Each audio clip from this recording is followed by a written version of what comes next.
Square roots. When talking about square roots, we need to look at what we call perfect squares. Perfect squares. Perfect squares. All right. So I'm going to start with some exponential form, and we'll go up to 10.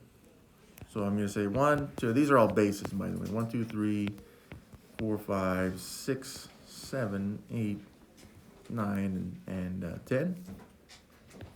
Okay, so we need these all as exponents. Particularly since we're looking at squares, we're looking at what we have as powers of 2. Okay, so powers of 2 are also known as squared. Okay, so like this one right here would say that's 2 squared. Or this one would be 4 squared. Okay, but what we get out of these once we square them, and of course you could just multiply them if you wanted to, but it's just the base multiplied by itself, and then we get a squared value.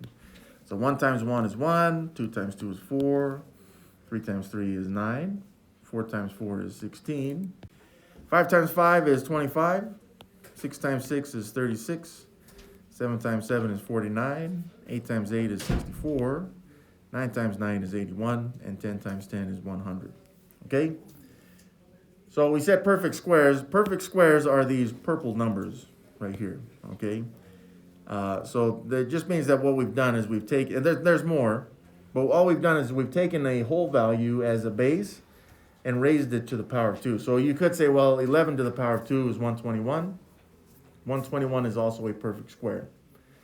Or you could go as high as you want, like 25 to the power of 2, 625. Okay, that's also a perfect square. So it's not limited to this list.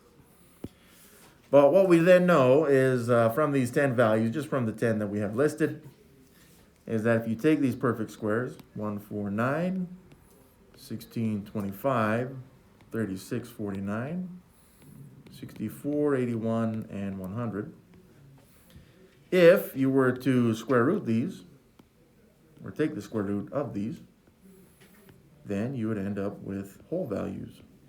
Okay, but again, it's the purple numbers that are considered perfect squares on these.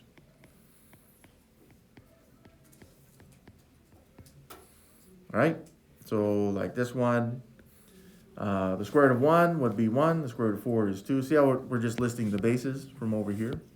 The square root of 9 is 3, the square root of 16 is 4, the square root of 25 is 5, the square root of 36 is 6, the square root of 49 is 7, the square root of 64 is 8, the square root of 81 is 9, and the square root of 100 is 10. And again, there's more, but that's just an example of what we have as perfect squares. Now, generally the question comes up, well, why is it a perfect square? It's because if you were actually to make a square from this, then you say, well, the purple values are like area. So if I said, look, if you have an area that's 100, could you tell me the corresponding side length, right? Now remember, it's a square, so the side lengths are supposed to be the same. So we're just saying, well, 100, it needs to equal, in this particular example, it needs to equal something multiplied by itself, right? And no, I did not use a, as much as some of you guys would want me to right here. And people think that's super funny, but whatever. So what number multiplied by itself is 100? Well, that means that S value is 10, right? Because 10 times 10 is 100. So that means the side length of this square would be 10, whatever the units are, on all the sides, okay? So that's really what square roots are asking. We'll put that down here. Square root is the same as asking with the area given. This may sound more nerdy than you'd want it to, but with an area that you have already, what is the corresponding side length of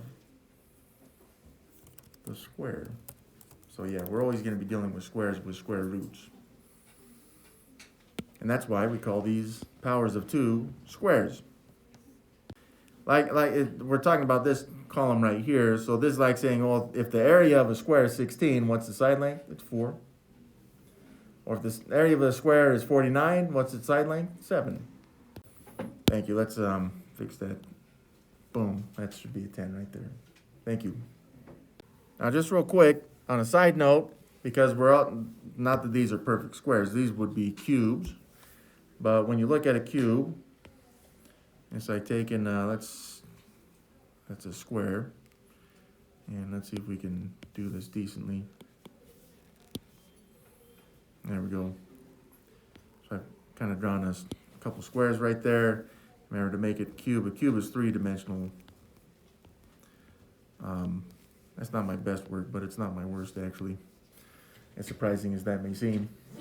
But, in any case, the side lengths for cubes are all the same as well. Okay, so that's a height of side length, same side length as the base length or width.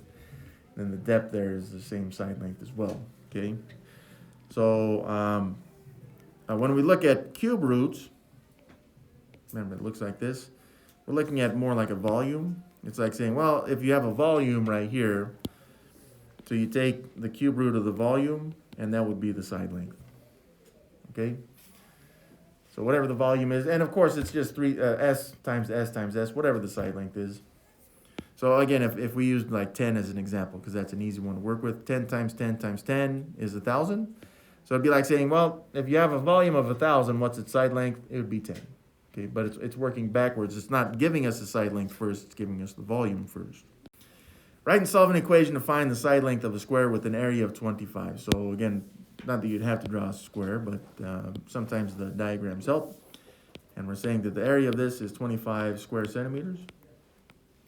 So what's its side length? Well, that means the side length would have to be 5 centimeters. How do we know? Because 5 times 5, that's how you find the area of a square. It's the same side length and width, so it's 5 times 5 is 25. So that side length would be, well, 5 centimeters.